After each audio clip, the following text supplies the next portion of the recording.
Okay, rulers, settle down. Ruler School is brought to you by Odyssey Games, where you can go to get singles for all your Force of Will and other trading card games, as well as these amazing patrons.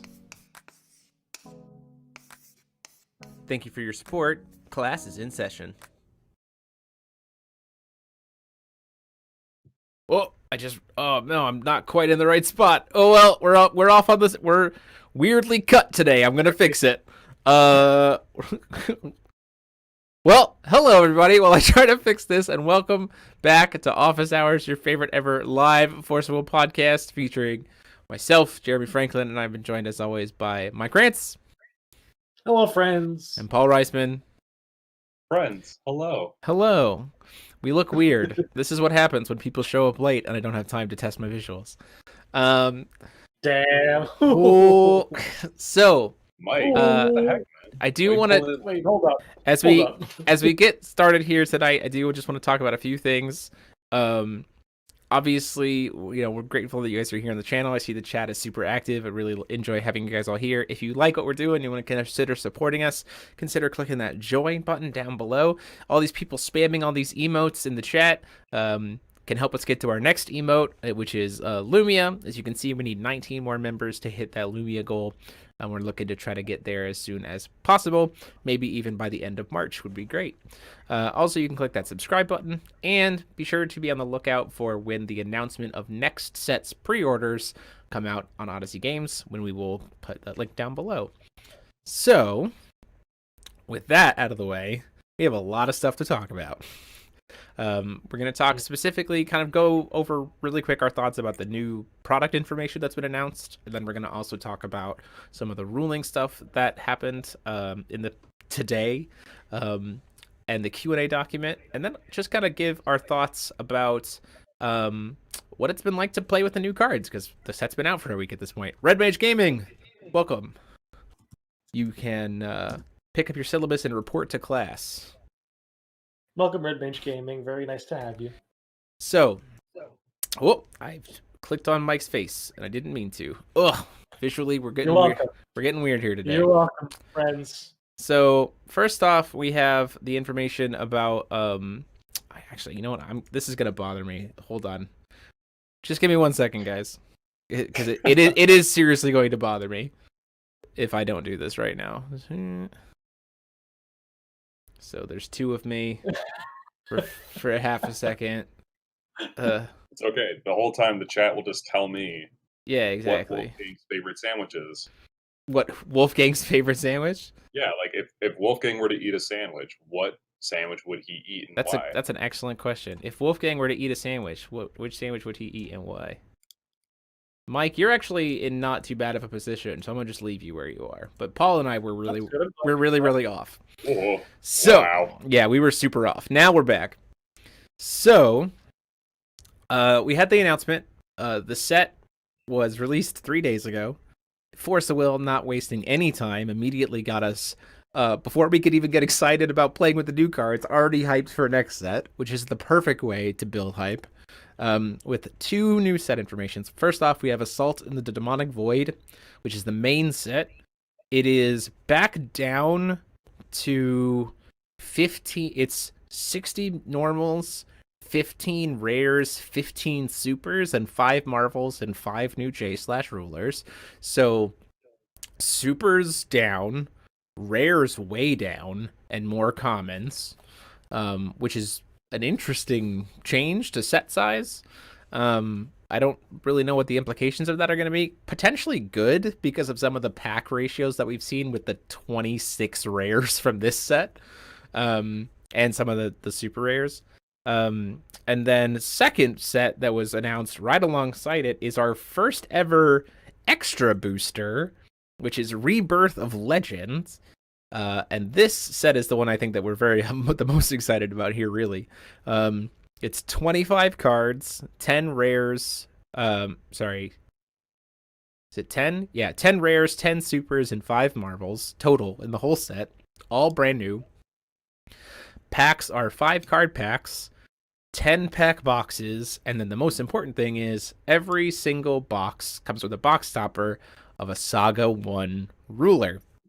And just in case there isn't enough hype, we've already actually seen the pack art for it, and it's this lady, and it's amazing because that's either Imul or Lumia, which, I mean, like, what a time to try to get the Lumia emote, right? Can we? I'm just saying. Yeah, I've given the basic information, guys. I need you to tell me your thoughts. I saw Val in the promo art, so it automatically has a 10 out of 10 in my book. That's true. Very I'll show important. that. I'll show that artwork. We did see the promo playmat artwork. Love to see it. My honey's back. Yep. So there's our artwork alongside Dracula and 2 characters that we don't know who they are. But Yeah. no, I'm super hyped for this set, honestly. I love the concept of a mini set like this because I felt like I already kind of said it in the chat a little while ago, but this mini set already has way more hype to me than Ghost in the Shell did as like an it was kind of an extra booster essentially with the starter deck, and it was just like it felt like too much product, too much fluff, too much just like product placement, which whatever, we got Truck out of it, which is the best card ever. Yeah. But at the same time, it's like it was way too much of a commitment to have a supplementary set be a full box and starter deck. It was nice for people getting into the game who kind of do Ghost in the Shell, who wanted to get into it.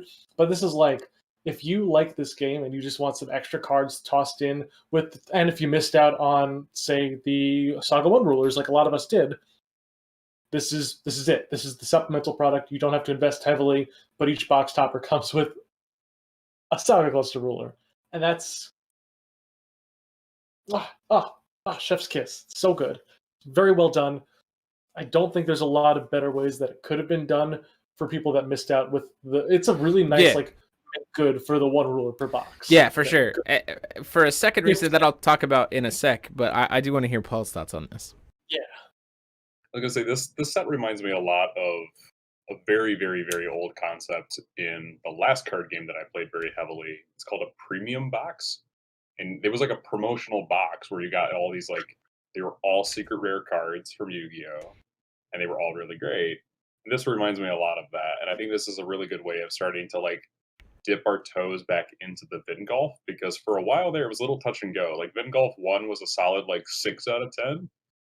Vingolf 2 was a solid 1 out of 10. Yeah, 1 or 2 Vingolf probably. 3 was an 11 out of 10. Yeah.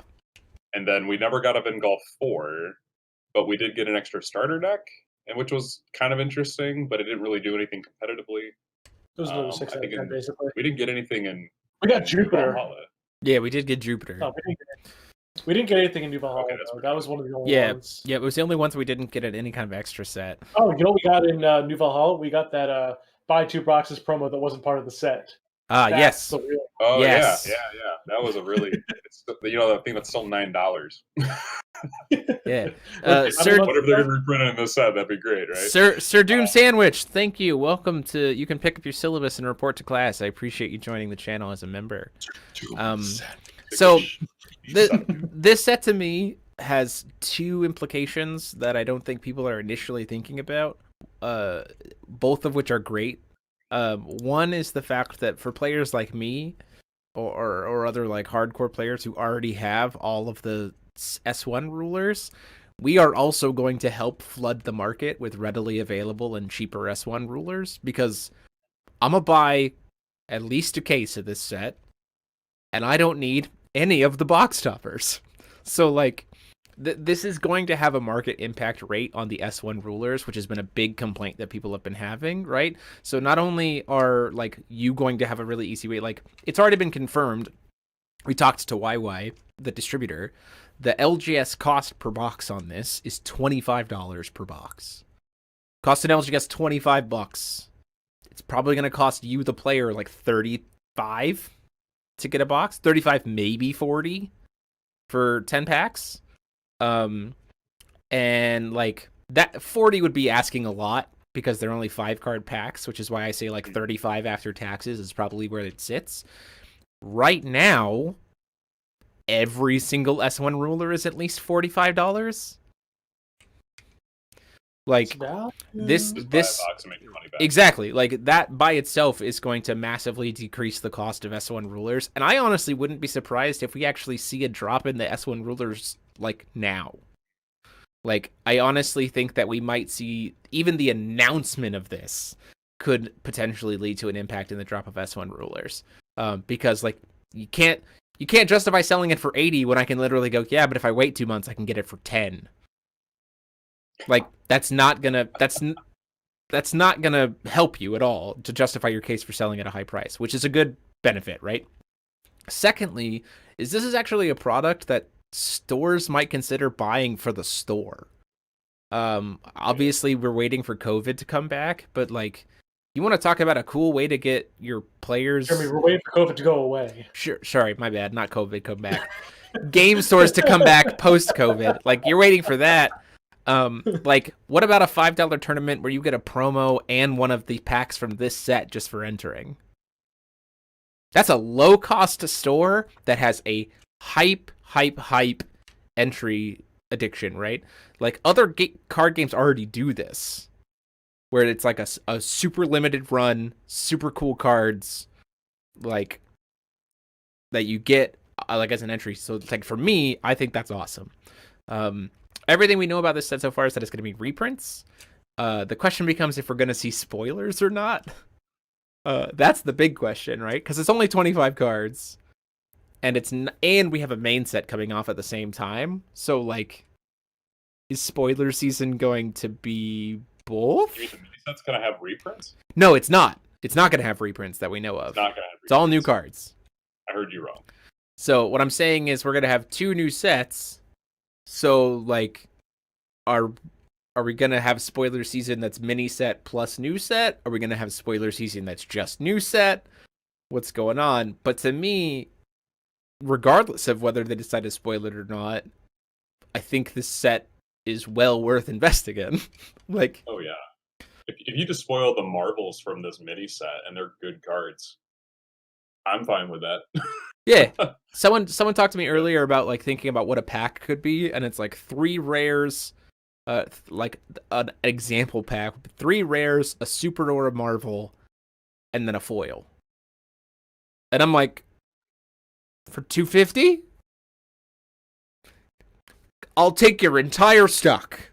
Like, like You mean I get to open packs of 5 cards that don't have a stone and like a light point yeah, counter in them? right, right. It's already value to me. Already value. We don't Gray Grumbler. We don't know if it's the same art for the S1 rulers or not. I doubt it will be different. It'll probably just be like straight reprints of them. It'd be cool if it was different though. It would be.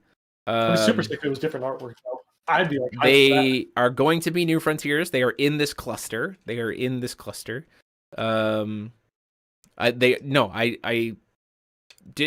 misspoke if they said that it came in as reprints. They're not reprints as far as we know, which we can kind of tell a little bit from this card art. So first off, let's go through this card art or this package art. First off, I like how people are saying like, are they going to be new frontiers? As if like I Spy's cared about Wanderer or any other formats for the past year and a half. Nope. But you know. So very clearly we have Lumia / Imul in front.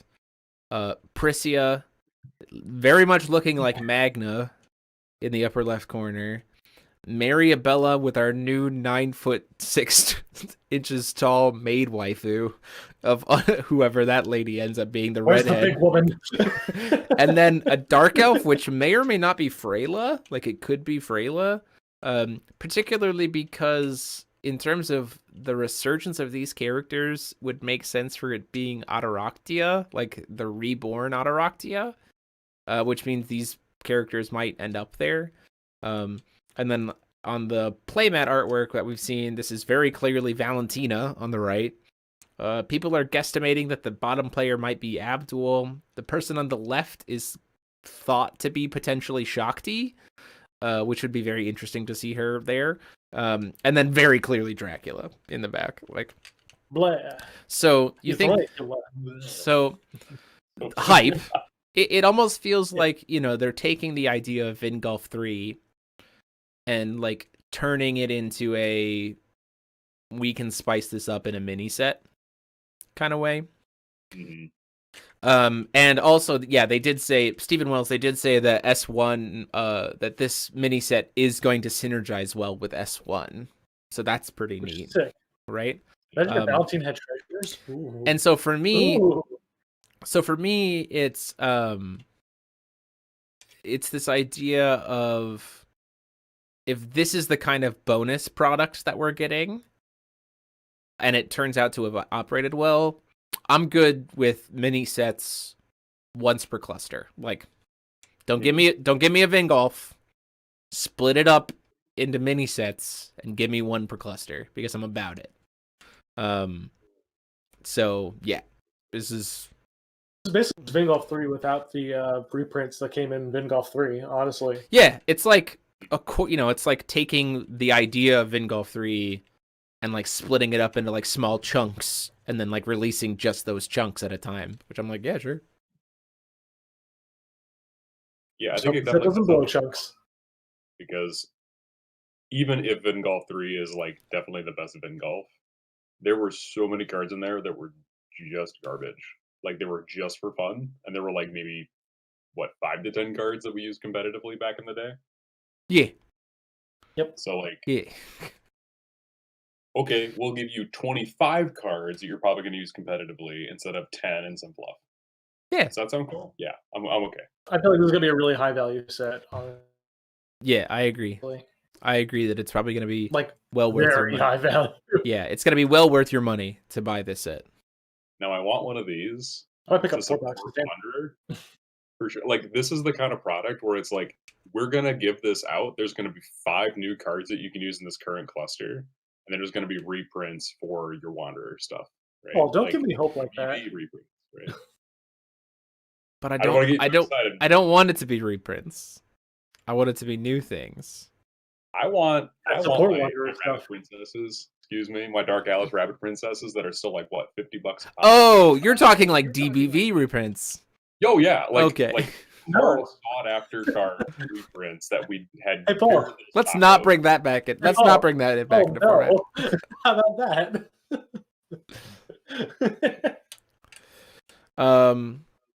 For Wanderer. Yeah. So, and then I do want to talk about this next set, Assault into the Demonic World. Weirdly enough, the maid character is also on the artwork for this. That's weird. She's the eternal big woman. Yeah. I do have to remember, I don't think I pulled the image. Let me check real quick. I don't think I pulled the image or not. Trying to look at the YY sell sheet to see if they showed us.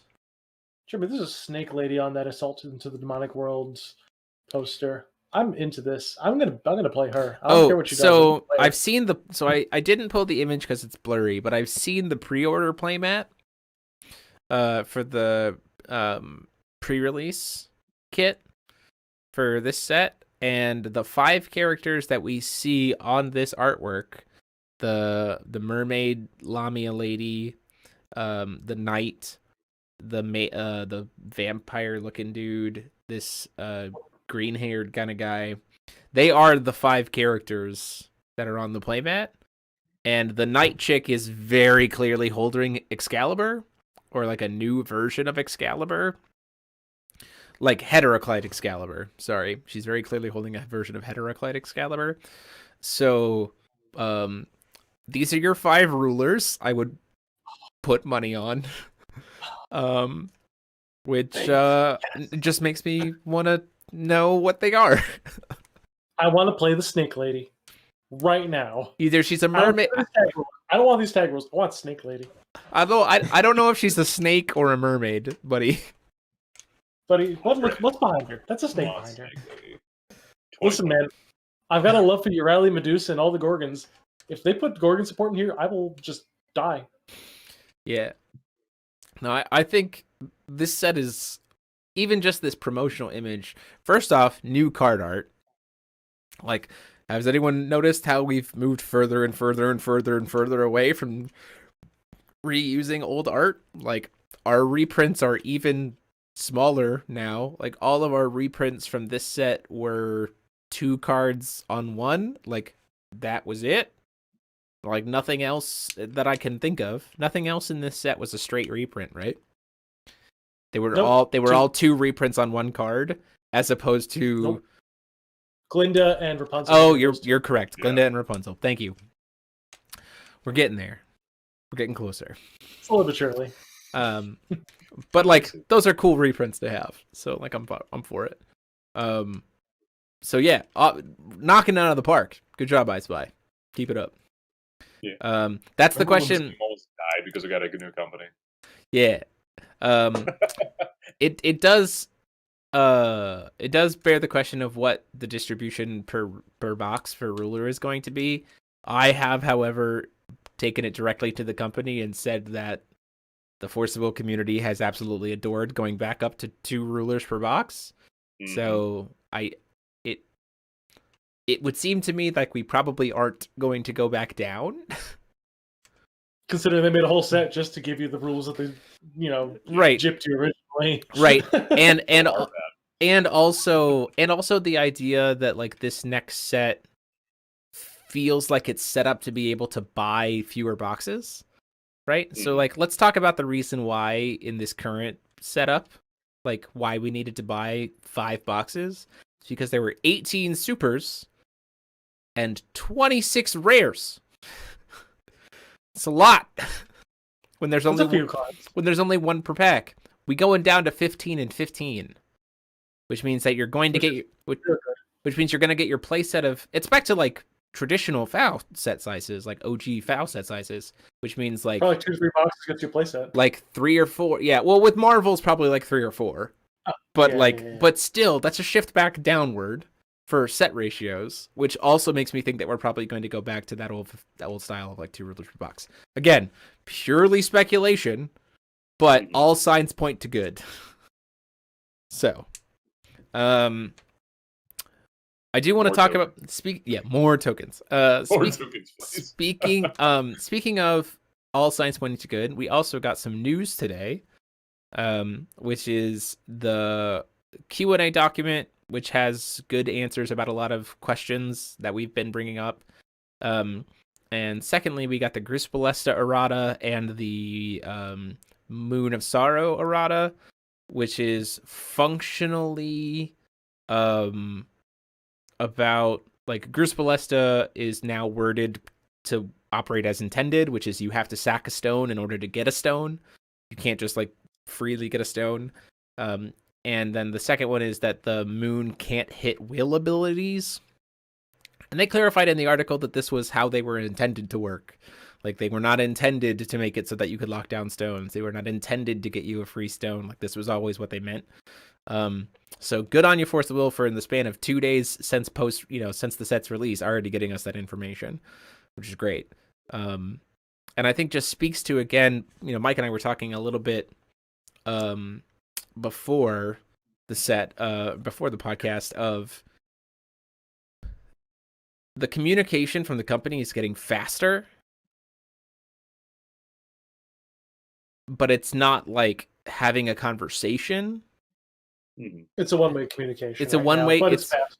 Yeah, it's a one-way communication, and it's faster, and it's more directive. Like, it's talking about things we actually want them to talk about. I don't know, Paul, you're the communications guy. What's been your kind of take or your thought about kind of how they've been approaching it or... Yeah, it seems to me that like the responsiveness has gone up a lot. So it seems like, at least in the background, they at least have a policy as to someone is watching the community, right? It's not like they don't know this is happening, and they do have their informants of people who are saying, hey, this is a big problem. So it seems to me not so much that they don't want to communicate, it's more of like how they are communicating has changed to be a little bit more formal in the way that a company would probably handle their communications. That being said, the idea that like EG and Jeff were communicating with the community directly at one point in this company's history is still like phenomenal. And if this community got bigger, that model would break down very quickly, I think.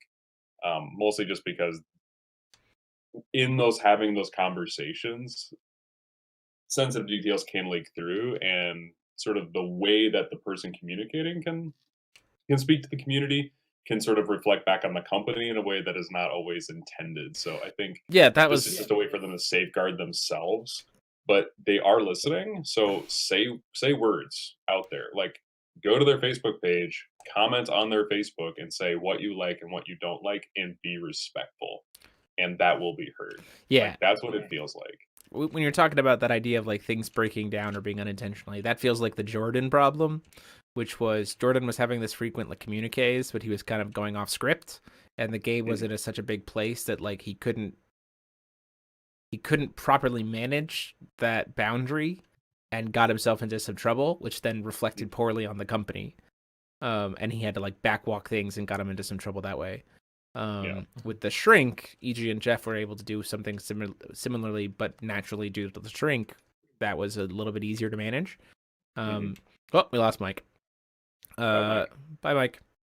And Mike's back. And this is nothing on Jeff, but like from what I remember in his conversations with us on his live streams, is that there would be times where he would communicate things back to the company, but then he would also get into the development world and he would get into the marketing world. And there was like, how much power do we want to give this person Sure. who isn't on the board, who isn't who isn't management, who isn't the owner of the company? How much power What do we want to give to this loud American?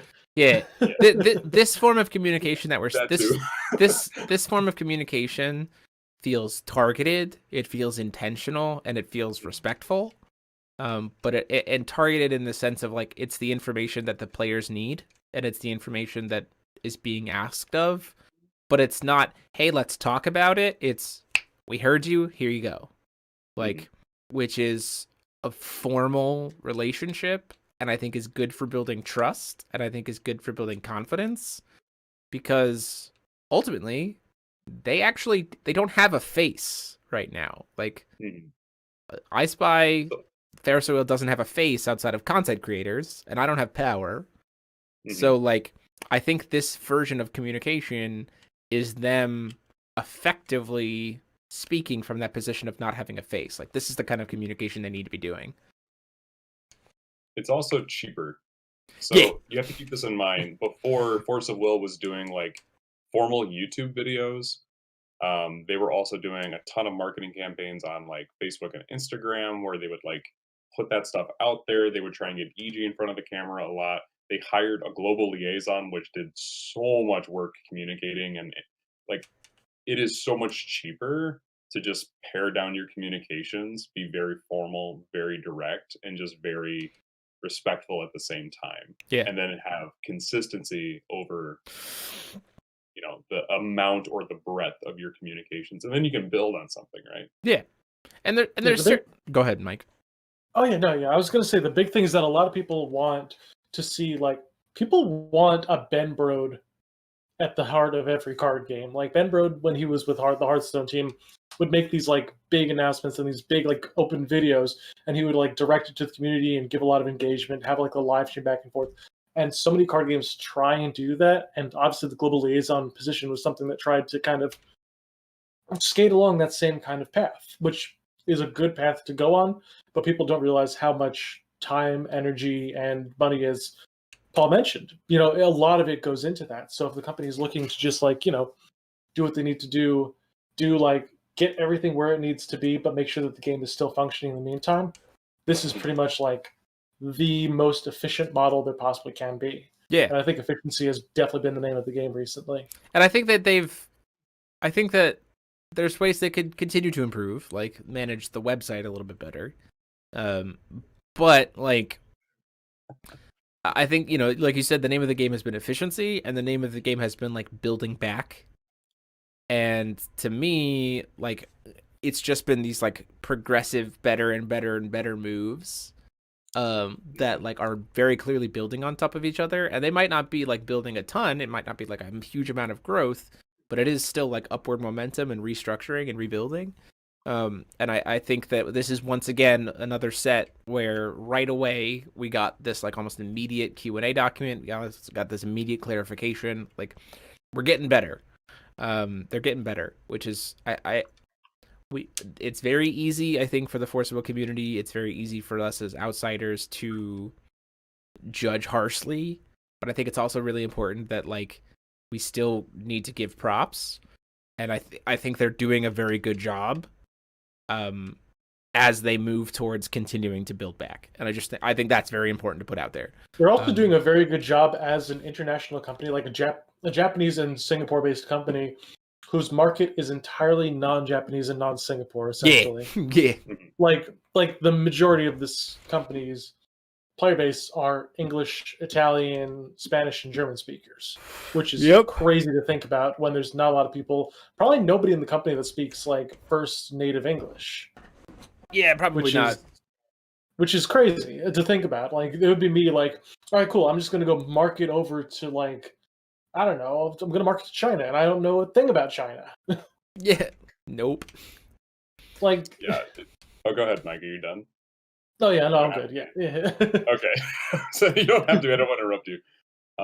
But everyone knows spoon theory, right? Like, you only get a set amount of spoons to do stuff with. When I think of this company, I see them giving like half of their spoons to set development, which has always been on point and improving. Like, this is by far the best set in history, and this is under the new company. So they're giving so much dedication to R&D. Who knows what else they're giving their energy to? They're giving some energy to communications, but right now they're just shoring up the foundation to make sure everything is good and safe and ready to go. Honestly, this reminds me of Konami in the early aughts, right? We never heard anything from them. They just did things, and we were like, okay, and we just continued to play the game. And I think we just should do that as well with this. So speaking to that, to kind of go to our back half topic, Paul and I got to play some Conqueror last week. I have played some cluster decks. I have played some New Frontier stuff with the new cards. I'm sure you guys have too. Obviously, Paul has, because we played together. I just want to get your vibe and then the vibe of the people in the chat about, what's it been like playing with new stuff, with what this set has brought in, and the feel of it. Mike, Paul, either one of you can start. I wasn't sure if Paul was going to go because he actually got to play it on stream. No, I'm going to let Mike go. All right. I'll go. No, it was really fun, honestly. Basically what ended up happening, the first deck that I built after we cracked a bunch of packs on Friday at my place just to kind of go over the set, figure things out from there. One of the first deck I put together was Wolfgang FTK, because I had to be made wary of the deck, and I had to make sure I knew the ins and outs. The deck is stupid consistent, which I was a little bit afraid of, but it's not the worst thing in the world. Consider your opponent has one will as an answer to anything. If they have Intimidation, the Welser Resonator, well, the Welser spell too, whatever, same thing. But if your opponent has an answer to that Cthulhu FTK, you lose the game. Like, the Wolfgang says you lose the game. Yeah. They just bounce the Yogg back to your hand, and you're like, all right, cool, I got a board of shove past, I die. Like, the deck is so risk-reward that I think it's going to take a lot of game ones, and then from there, it'll just be like, okay, cool, everybody knows to side against me. Okay, this deck is never going to be, like, the deck, because there's so many decks that answer it. But at the same time, it's also a gatekeeper deck, which means that some decks that were meant to beat, like, the Feetsing Almirius or the Feetsing Melus or the Feetsing Gruz Ballista decks don't have that same potential. It's fine. It's what happens. There's formats with the gatekeepers. You see it in Wanderer with Umar. Umar is in New Frontiers now and still is the gatekeeper. What up? Yeah. He's also the gatekeeper. Like, yeah, the key. Lore-wise. God's got a few keys, whatever. But even with all that in mind, the set is crazy fun. Yeah, hands down. We've been just experimenting with as many things as possible. We haven't gotten to put together the Spirits deck yet, or the Mujdart Milas deck yet. I'm still looking for a way to just fit things into a Ragnarok build, because we got a lot of really good burn cards that are just nice as singletons. So with every set, Ragnarok also gets stronger. which is cool. I like that a lot. But yeah, it's just like there's so many different. The power level for the set is very high. The power level for the game is at the highest it's ever been, probably in a while. Although, to be fair, the I would argue that AO4 was I would argue that DBV plus AO4 was higher than now. correct. Purely because the design philosophy had DBV and AO3 both saying, hey, let's do 1,000,000 things on one card. And now we just have one set of 1,000,000 things on one card.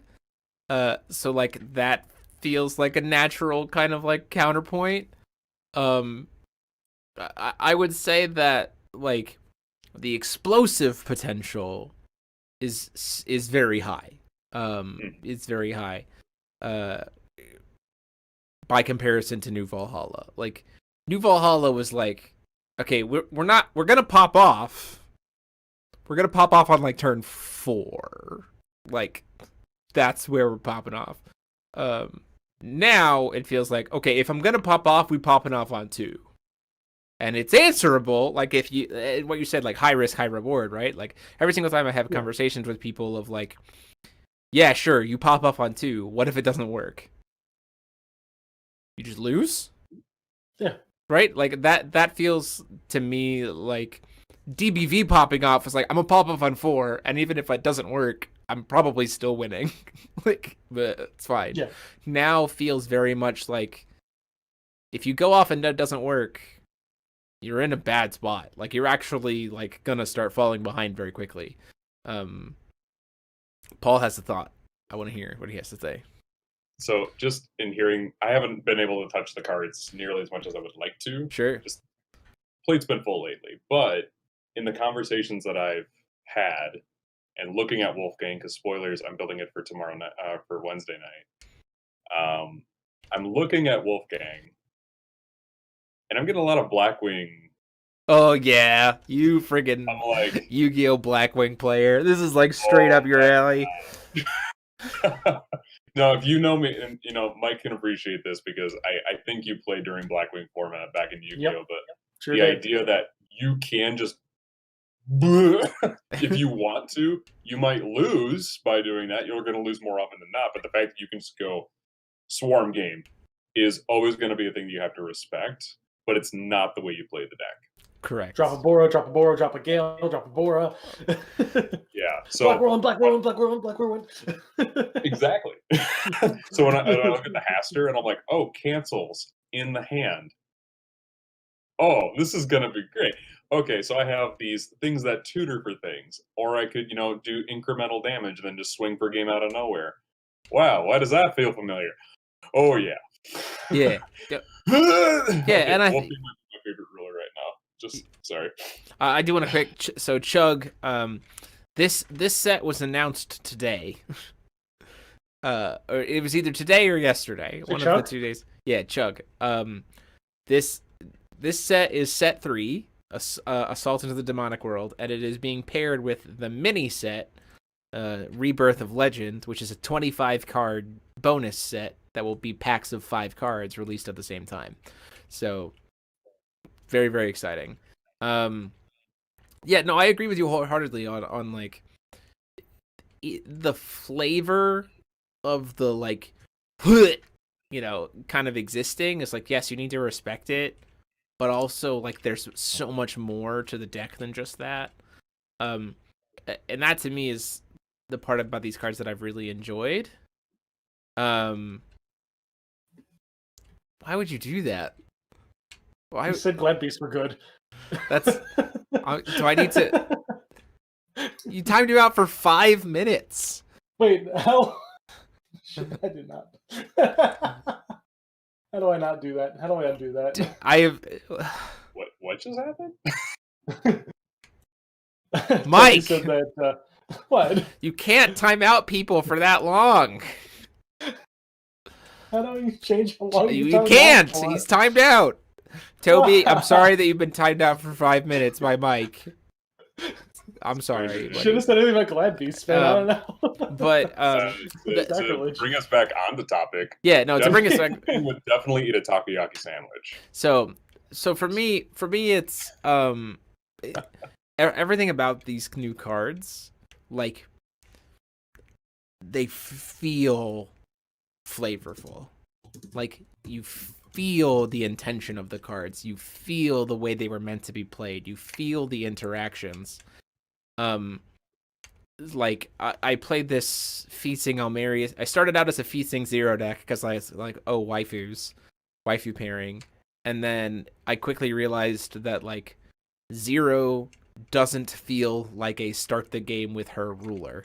Like in feeling with her, she feels like she was meant to be sidelined in the sideboard and then brought in later, which like if you know the character of Zero, that fits. Like everything, the interactions, the way you can approach the deck, the way you can approach deck building, there's so many different options and they all feel so good to do. Like I'm not a person who enjoys playing FTKs. I'm not a person who enjoys playing like the troll decks, that kind of stuff. So like I see that those exist, but like those don't feel fun to me. Mm-hmm. But everything I've seen so far, when I think about like the way it feels or like the way it's designed or the way that it is like lore driven or anything else, everything has felt so good. Like I have not found something that doesn't feel fun to play. Or play against. Like that to me is awesome. Like that's been awesome. I will say one thing. I do, obviously you mentioned that you don't like playing FTK decks, but the fact that it's in the game is kind of like one of those things where I'm like, could have been better without it, but Yeah. I'm glad something here exists. I do wish that Umar had been printed not to produce blue, because if that was the case, you couldn't just Yogg. Yo, you can't just Yogg. Yeah, for sure. Yeah, it's a little bit. That would have been like, but also it feels like even that idea of like the one turn kill from Cthulhu's, like even that feels in theme. Like, oh, cool, an army of incomprehensible insanity creating creatures suddenly overwhelming me and I die. That makes sense. Like I agree. Only 2 Yogg in my deck for Wednesday, so you only need 1. So Greg Nevins, they did clarify how tag rulers and will coins will work. It essentially just means when you make a will coin, combine all the colors of all your J rulers or your rulers. So if you're playing on Marius Feith, your will coin at the start of the game is for green or white. It won't change if you don't use it before you tag out, but there you go. Yeah, and that's the other thing too is I have yet to find anything in this set that like I can't quickly tell you an answer to it. Like I can't, and not the like, oh, it dies to removal. Like I can tell you a specific card and how that messes with it. And that's what if it dies to removal, Jeremy? And not to say that like, that I'm always gonna have it or that it completely nullifies what you're trying to go for, but the fact that I can name a card and say, yeah, this would give you a hard time if you try to do that. That's good. Like, there have been times in Force of Will's history where we've literally looked at decks and go, I don't think there's anything that exists that makes this have a hard time. Like, I don't think there's a card that makes this deck have a hard time. And right now with these cards, in playing them or in looking at them or talking about them, I haven't had a situation where that makes me go, I don't think there's a card that can stop this. Which is great. Well, let's keep that up. Please and thank you. Matt Seymour, I do have a question for you in the chat. Are you guys meeting this week to play cluster format? You need to tell me in the chat so I know, because he's my reporting for how the cluster format feels by itself. We're also trying our hand at cluster format in the new member-only monthly tournaments on the Ruler School Discord. So if you join as a member, you can join into that. Free. It plays out over the course of a month, prizing to first, second, and third. Prizing sponsored by CCG Prime. Thank you very much. cgprime.com. Thanks, Dan. Love you. And it's going to be cluster format. It's like, think of it like an online locals where you get your pairings once per week. You play your one match with the person, you report it in, and at the end of the month, the top 3 get a prize. So wanting to kind of build on this idea of like, hey, let's just have some fun because there's so many cool things we can do. So if you aren't already a member and you want to get in on that, you can join the channel as a member and then go to the Discord. If you are already a member, be sure to go get your membership, get into the Discord if you're not already, get your role assigned, and then get in for our next tournament, which will be in April. We just started the March one today. So there you go. Meeting online, yep. Ah, yes. How long is 300 seconds? That seems really long. Well, he might not be chatting anymore now. 5 minutes is a long time.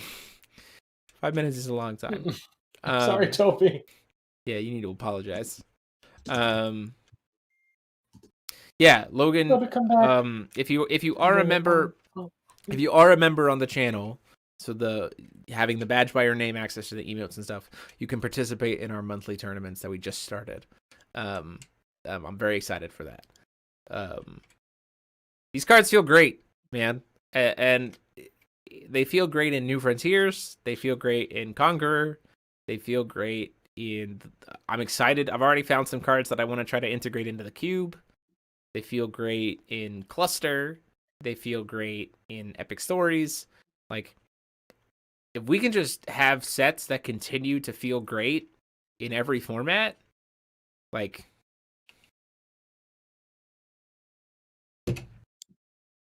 please. Yes? Agreed? Yes. Yes. Yes. Give Thinking more about good card. the Lulus of yesteryear and being like, ooh. what mayhem could we offer Yeah. with the new Wolfgang ruler? Hey, he's back. He's back. Hey, He's 5 Toby's minutes back. up. Yeah. Chug, the mini set is all new cards. It is 10 super rares, 10 rares, and 5 marvels. All new. And The mini booster. every box of 10 packs of the mini set comes with a Saga set 1, Epic of the Dragon Lord, ruler as a box stopper. So Lilius, Mikage, Ragnarok, Welser, Celesta, or Brazuki. One of them is a box stopper in every 10-pack box of the mini set. Texture foil love in the chat. Texture foils. Yeah, I'd we were be just about. talking about this. We were saying like we need textured foils back. Yeah, I Actually do miss textured foils. Give me Ubers back, man. I miss Ubers. Yeah, I do and I don't. Give me alternate arts that like are actually alternate. Give me them. You mean like Give me them chase secrets, like the Karuras, yeah. them Athenias with misprinted defense. Oh, yeah. Oh, so good. No, it's good. They've done a really good job. It feels like, we talked about it a couple weeks ago, Mike, you and I. It feels like we need like one more properly executed set, and I think we can call this the new golden age. Yep. They just have to not break the game in set 3. Yeah, they did in set 2. I Can't think do it again. I think if we have one more set that's executed as well as this set, especially with the mini set, like if the mini set and this set are executed properly together in the way that this set has been, I think we've hit new golden age. So here's something very interesting that actually a lot of pieces are now coming together in my head, because on Friday when we were playing our games out, Joey described playing Featsing as feeling, and I quote, the way that it felt when you were playing in Reflect era TTW after Reflect Serrata. Yeah, I agree. It feels very much like Featsing is going to be a ruler that is very, very very easy to build around, to have it as one of the rulers and another ruler there, but the decks themselves are going to be so different because of how consistent Featsing makes the deck. And also, really and how you use Feasting for them will be very, very different. Like, I was finding myself in the Feasting deck that I was using, like, I was not using her to pay Void, like, at all. And I guess I had the mulligan, but, like, her job was to get killed quickly while giving me a defensive hand so that then I could set up for 0. And here's me doing the Gruz Ballesta Featsing Sigrio 2K deck because it's a possibility of the things you can do. Because you can just turn one, all right, get the 6 Age of Stone, tap produce void, recover, tap produce void, green, Awakening of Featsing, Sigurd, Schrodinger, Institute. Wolfgang, energize Necronomicon.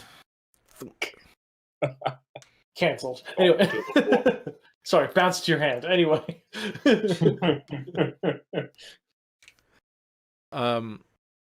Yeah, no, it feels, yeah, I would agree with you in that it feels like the ruler diversity. I would say it's a better take on the Reflect Refrain era too. Right. Because you don't really need to, like, you don't have to play Featsing to still have very good decks right now. Yep. Which is like even in that era, it was like, yeah, you probably need Reflect to make it was this idea of like there are many good decks. Featsing Reflect Refrain makes all of those decks better than if it was running a different ruler.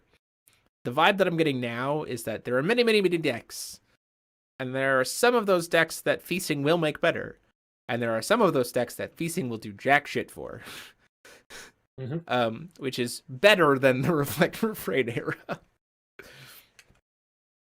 So, yep. Yeah. So I'm going to offer this bold prediction out into the world. Let's see if it happens.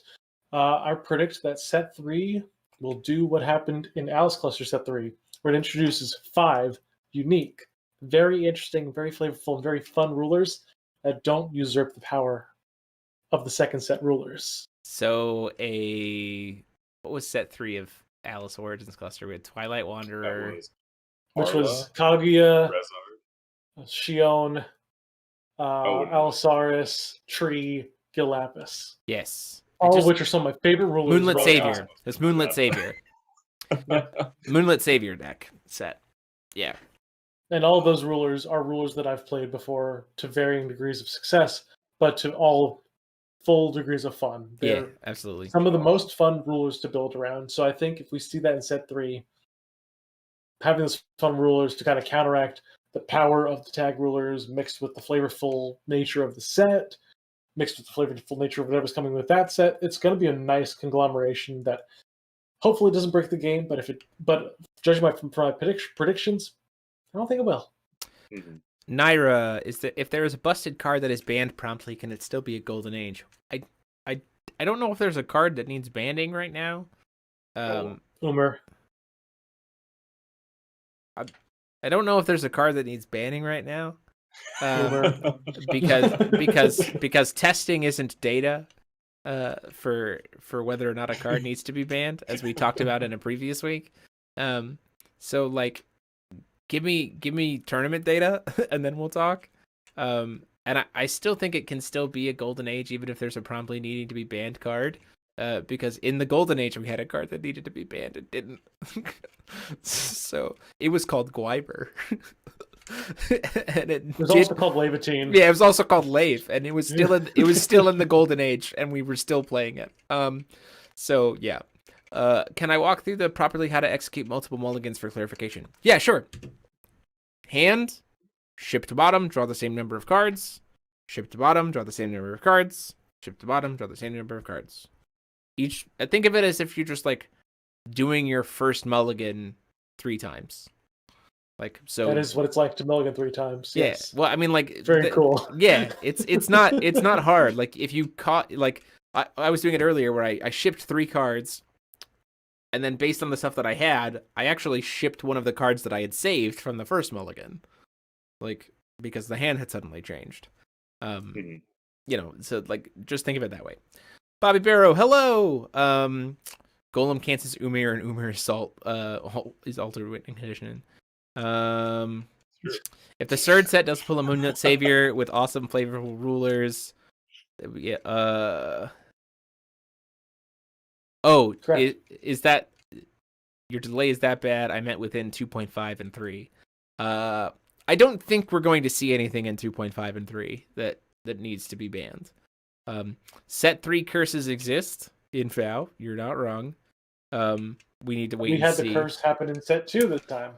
Yeah, but I also don't Maybe. think I also don't think the curse of set 2 is nearly as bad as the curse of set 3. No, absolutely not. Like if you would The could game come, thrives with reflect somehow.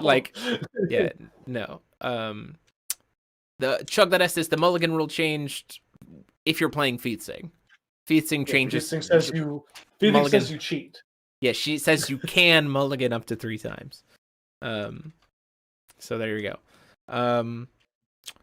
Real quick, I just want to hear your thoughts. We already know that Mike is super excited about Snake Lady, who's probably a mermaid. Who's probably a mermaid. Snake. Paul, Snake lady, who yes. of these 5 characters on the new Assault into the Demonic World, very clearly are 5 rulers. Who are you wanting to know the most about? Well, it's a mermaid lady. Let's just be clear, and she's only my second most interested. I am interested in Demon Boy. Yeah, little black demon boy. Yeah. Yeah, there's something going on there. Someone said maybe that's Mephistopheles.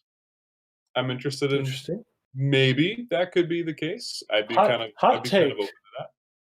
Hot take. What are each of the rulers' attributes that we Demon see Boy on is this dark. poster? Mermaid lady is definitely water. Sure about that? Dress Because is wind. we have tall lady from the She's Maribela fire. artwork. She's fire. I can tell you what their colors are because it's very clearly associated on the playmat. Oh, All right. All right, Ariel Jeremy. mermaid. Okay, Jeremy. Okay, Jeremy. Very clearly, green-haired boy is wind, mermaid is water, mermaid / snake. I can't tell from the image. Yes. Demon boy is black, night lady is white, and red-haired lady is fire. So Okay. I want to know the redhead the most. I'm the most interested about the redhead purely because she's also on the artwork for the other set. Jeremy's simp for redheads, apparently. My wife does have red hair, so There you go. there you go. Confirmed. I don't know, but Yeah, I'm very excited. meanwhile, Jeremy simps for redheads, but we simp for Jeremy. Hashtag simp for Jeremy. Don't bring ladies it and back. gentlemen. Don't bring it back. It's over. So yeah, no, I'm very excited. Hard right turn. I'm very excited. The playmat image was sent by YY with the sell sheet. I get the sell sheets, so I can kind of know what's coming, for the pre-release kit for the new set. So it's not a very high quality image. That's why I'm not going to put it up on the screen. But yeah, that is it for us for tonight. Yeah, his hair it's subtle, but it's very much green. Paul, go ahead. I was just gonna say, I just want to thank everybody who has checked out the recent yearbook and made that first episode a huge success. I've gotten so much interaction, and it seems like folks have really, really liked the series, and we hope to do better in the future as well. So Yeah, thank you. If you haven't already Community checked who it out, happens to be here. yeah, if you haven't checked it out, go check out the first episode of the yearbook. Paul did a great job on that with Grim. Do you have a sense of who we might be doing next? Ooh, let me go into my Google Doc. Let me see what I can reveal. Let us see. This is definitely a project that's going to be going on long term. Our hope is to hit pretty much everybody. The initial thought is at least once a month, maybe twice a month, we'll be putting up yearbooks. So, very excited about that. Let us You okay, hon? Hmm. Thought I heard something. So next week I'm planning on dropping something. Oh, okay. Another classic character, but 2 different ways of looking at the world. I'm sorry, friends. There's a loud bang. Would you say they're passionate or calm, or would you say they're calm? I would say they prefer fairy tales or another resonator type. Oh, I could okay. wonder. But it depends. You can't really tell from just the surface. Okay. I'm excited. I don't even know. You, Paul. Take your guesses and put them in the chat. Oh, okay, I get what you're saying now. Oh, goodness gracious. With that, I think we're gonna call it for us for tonight. It's been awesome. This is probably the most like active you guys have been in the chat for one of these in a long time, which is awesome for us to see. It's been very, very fun to be able to interact with you guys and chat about all this cool stuff. This is what this show is all about, your questions and everything else. If you like what we did, if it made you laugh, if it made you smile, if you want to get involved in any of our other kind of projects we're working on, consider clicking that subscribe and join button down below to become a member on the channel. Get us one step closer to Matt finally stopping bugging me about getting the Lumia emote. Lumia! And regardless, we'll see you guys here this coming Wednesday. We're going to be doing Foul Wednesday again, which is we're going to be playing New Frontiers. I'm playing Feasting and Feasting Almerius with Zero in the sideboard because, as we discussed, Zero, that's where she belongs. She belongs on the bench. Wait, Jeremy, is Dan Roland doing a giveaway tonight? I thought he messaged. He said that he was thinking of doing one. He did not tell me that we're doing a giveaway tonight. He asked me, and I said we should. Well, hey Dan, you still there? If he's still here, we'll give something away. Yeah, and Paul is going to be playing Wolfgang, so that'll be awesome. Also, we are going to be continuing the Cube Challenge. I'm currently up in our first to 5. I've won back-to-back weeks to reclaim the lead at 3 to 2. So, Matt, I see you in the chat. So apparently you wanted to tell me something. Go ahead, buddy. And so we'll see if I can continue to get one step closer to that victory, or if Paul can tie us back up with the cube. Who are we kidding? I don't know, man. we know who's gonna win. I don't know. Matt, tell me, just stop telling me to stop, and instead tell me why you wanted me to stop. Look for it. It's not here. Not here. Rabbit on turn 1. Is that's why you made me stop? Oh my gosh. Okay, until next time, this has been myself, DMO73, and I've been joined as always by Mike Rance. Where are you, Dan Roland? I wanted to give something away. Paul Reisman. Class is dismissed. Have a good night, everybody.